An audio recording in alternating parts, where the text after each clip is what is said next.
మెదక్ జిల్లా రామాయంపేట మండలంలో ఝాన్సీ లింగాపూర్ గ్రామంలో డాక్టర్ బాబాసాహెబ్ అంబేద్కర్ 135వ జయంతి వేడుకలను దళిత బహుజన సంఘాల నాయకులు ప్రజా ప్రతినిధుల ఆధ్వర్యంలో అంబేద్కర్ విగ్రహానికి పూలమాలలు వేసి కొబ్బరికాయలు కొట్టి ఘన నివాళులర్పించారు। ఈ సందర్భంగా వారు మాట్లాడుతూ భారత రాజ్యాంగ నిర్మాత భారతరత్న డాక్టర్ బిఆర్ అంబేద్కర్ జయంతి వేడుకలను జరుపుకోవడం అదృష్టంగా భావిస్తున్నామన్నారు। బడుగు బలహీన వర్గాల ఆశాజ్యోతి డాక్టర్ బిఆర్ అంబేద్కర్ అని ప్రతి ఒక్క పౌరుడు ఆ మహానీయుని ఆశయ సాధనకు కృషి చేయాలన్నారు। ఈ కార్యక్రమంలో మాజీ సర్పంచ్ పంబల్ల జ్యోతి శ్రీనివాస్, మాజీ సర్పంచ్ మానెగల రామకృష్ణయ్య, రైతు సమితి అధ్యక్షుడు నర్సారెడ్డి, ఫీల్డ్ అసిస్టెంట్ ఎర్ర దుర్గయ్య, బండమీద సాల్మన్, మడూరి రత్నం, తుడుం శ్రీనివాస్, తమ్మగల్ల శ్రీనివాస్, తుడుం రాజు, అభిమానులు, అంబేద్కర్ సంఘం దళిత సంఘాల నాయకులు తదితరులు పాల్గొన్నారు। నిలబెట్టినందుకు మన ఊరే అంబేద్కర్ ఎప్పుడు నిలబెడతారో ఎప్పుడు పెట్టుకుందాం అంటే ఒక 10 ఏళ్ళ తిప్పలపడ్డాము। ఆయన ఆశయాలను బట్టి పెట్టుకున్న దానికి పెట్టుకున్న మొద్దు గల ఎప్పుడు కొడుక ఈ సంవత్సరం ఎట్లయింది అట్లయింది అనుకుంటా మంచిగా ప్రోత్సహించి అందరినీ వెలిసి ఒక పండగ లేక చేసుకొని అందరం కూడి పిలిచి ఈ ఒక పండుగ చేస్తుండ్రు। ఆయన తత్వం గురించి ఆయన పండుగ మనం ఎట్లా చేస్తున్నామో మనం ఆయన అడుగులా నడవాలి అని అందరు మనసులో పెట్టుకొని చదువు ముంగట పెట్టుకొని నిద్ర కాసుకొని ముంగట్టుకోండి। మీకు అవకాశం ఇచ్చిన పెద్దలకు అందరికీ నమస్కారం। మరి శ్రీ బాబాసాహెబ్ అంబేద్కర్ గారి 134వ జయంతి సందర్భంగా మా ఝాన్సీ లింగాపూర్ గ్రామంలో ఏర్పాటు చేసినటువంటి ఈ యొక్క జయంతి ఉత్సవాల్లో పాల్గొనడం నా అదృష్టంగా భావిస్తూ, మరియు ఈ యొక్క కార్యక్రమం ఏర్పాటు చేసినటువంటి యువకులకు మరియు అలాగే ఈ యొక్క కార్యక్రమానికి అన్ని విధాలుగా సహకరించినటువంటి పెద్దలకు మరి గ్రామ యువకులకు మరి నిరంతరం కష్టపడి ఈ యొక్క బాధ్యతను నిలబెట్టుకున్న వారికి ధన్యవాదాలు తెలుపుతూ, మరియు శ్రీ బాబాసాహెబ్ అంబేద్కర్ గారి చరిత్ర చెప్పాలంటే ఒక రోజు కూడా సరిపోదు। మరి ఆయన 1891 ఏప్రిల్ 14వ తేదీన జన్మించాడు। మరి ఆయన సుమారు 65 సంవత్సరాలే జీవించినాడు, కానీ ఆయన 7 సంవత్సరాల వయసు నుండే ఎన్నో ఒడిదొడుకులు ఎదుర్కొంటూ మరి ఉన్నత ఆ జమాన్లో మీ అందరికి మనకు తెలియకున్నా ఇప్పుడు మన శివ చెప్పినట్టు చరిత్ర అనేది మనం తెలుసుకోవాలి కాబట్టి మనం ఇలా ఎవరం అంబేద్కర్ని చూడలే, కానీ చరిత్ర అనేది ఇప్పుడు మా వెనుక ఉన్న యువత కూడా దాన్ని పాటించాలి। మన ముందు వారు మనకెట్లా చెప్పారో మనం కూడా ఇప్పటి యువతకు ఆదర్శంగా మరి ఆయన ఒక భారతదేశానికి తలమానికమైనటువంటి రాజ్యాంగాన్ని రచించిన న్యాయవేత్త మరి భారతరత్న శ్రీ డాక్టర్ బిఆర్ అంబేద్కర్ గారు మరి ఆయన జన్మించాడు।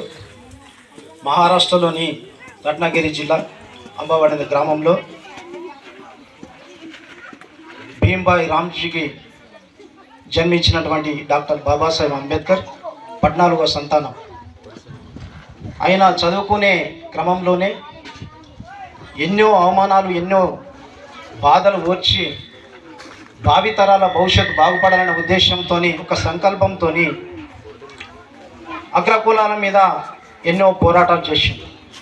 ఆ పోరాటాలు చేసి తన జాతికి న్యాయం చేసుకుంటూ వచ్చింది।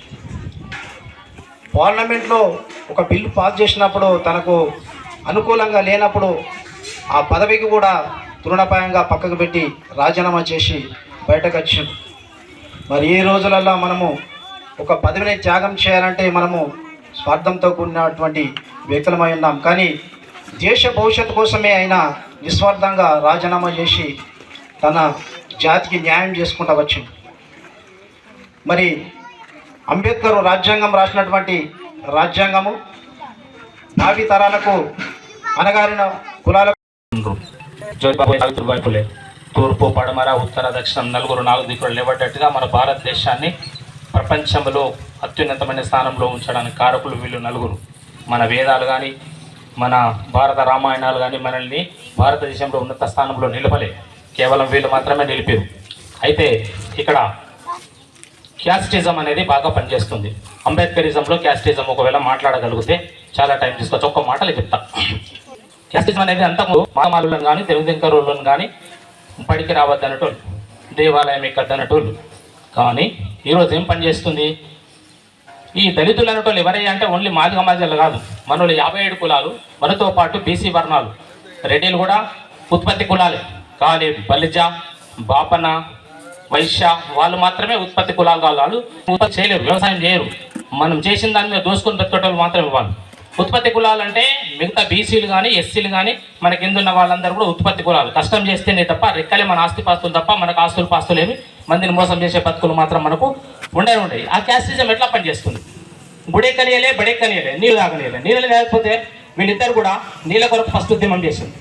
ఈయన చదువుకునేటప్పుడు కులాల వారిగా కుండలు పెడితే 3 మంది వాళ్ళ అధ్యాపకులు ప్రత్యేకంగా పీఈటీ సార్ గమనించి ఆయన తీసుకొచ్చి మాట్లాడితే ఒక కుండ వరకు నేను ఎన్ని కుండలు అనే వాళ్ళు కొడతా అంటే అప్పుడు ఆ స్కూల్లో ఒకటే కుండ పెట్టడం స్టార్ట్ చేసి చివరి రానియకపోతే అంబేద్కర్ ఉద్యమించారు. మేము లేకపోతే భూదైనా ఖచ్చితంగా మనం అందరం కలిసి నీళ్ళు తాగాలంటే దాన్ని కూడా ఒప్పుకున్నారు. కాబట్టి క్యాస్టిజం అక్కడి వరకు ఆగలేదు. రోజు ఏ దళితుడు తీసుకుంటాను అనుకో క్యాస్టిజం ఓడవదు, ఉన్నారు. దళితుడు పడి కొనుక్కొని బుల్లెట్ మీద పోతే ఇస్తే అంటే క్యాస్టిజం ఏడపడుతుంది. క్యాస్టిజం ఉంది ఘన పదార్థం ఇడేస్తే ఈయన ఉంటుంది. ఖాళీ గుళ్ళకే రావద్దన్నారు, బల్లెకే రావద్దన్నారు. కానీ ఈ దినం నీ బట్టల మీదకి వచ్చింది, నువ్వు తాగే నీళ్ళ మీదకి వచ్చింది, నువ్వు నడే బండి మీదకి వచ్చింది, నువ్వు పెట్టుకునే ఉంగరాను వివాహం వరకు నీ జీవితంలోకి వచ్చింది. ఇది నాగుంబామ కంటే విషమైంది అనమాట. నాగుంబామ కంటే కూడా విషమైంది. కులం అనేది తీసుకొచ్చిన తర్వాత ఎవరు కూడా బతకడు, చంపేస్తాడు. అంటే మన దగ్గర మెజార్టీస్ లా కాదు, చాలా మంది మునంగట్టి మన దగ్గర ఒప్పొచ్చు, మన దగ్గర జరుగుతుంది. అంటే అంబేద్కర్ ఒకరి కొరకు పుట్టిండో ఓడ చేస్తే మేము వచ్చి మేము ఎండకం అంటే మంది ఉన్న మంది ఉన్నారా? ఎవరైనా సెక్యూరిటీ వ్యవస్థలో పనిచేస్తారు, ఎవరైనా మాట్లాడుకుంటే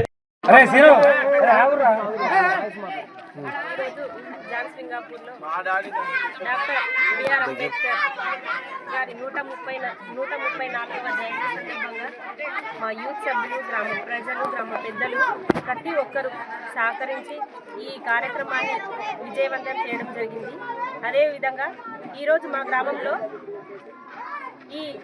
ఈరోజు ఇక్కడ ఈ స్థాయిలో ఉన్నాయంటే డాక్టర్ బాబాసాహెబ్ అంబేద్కర్ వల్లే. ఆ రోజు రాజ్యాంగ చరిత్ర రాసినటువంటి బాబాసాహెబ్ అంబేద్కర్ వల్లనే ఇక్కడ నిలబడి మాట్లాడగలుగుతున్నా అంటే వారి వల్లనే. ఇలాంటి కృషి ప్రతి ఒక్కరు ప్రతి ఊర్లో చేయాలని కోరుకుంటూ ఈ కార్యక్రమానికి విచ్చేసినటువంటి ప్రజలందరికీ మరి యూత్ అందరికీ కూడా చిన్న పిల్లలతో సహా ప్రతి ఒక్కరు ప్రోత్సహించారు. ఈ విజయవంతం చేసినందుకు ప్రతి ఒక్కరికి ధన్యవాదాలు తెలుసు.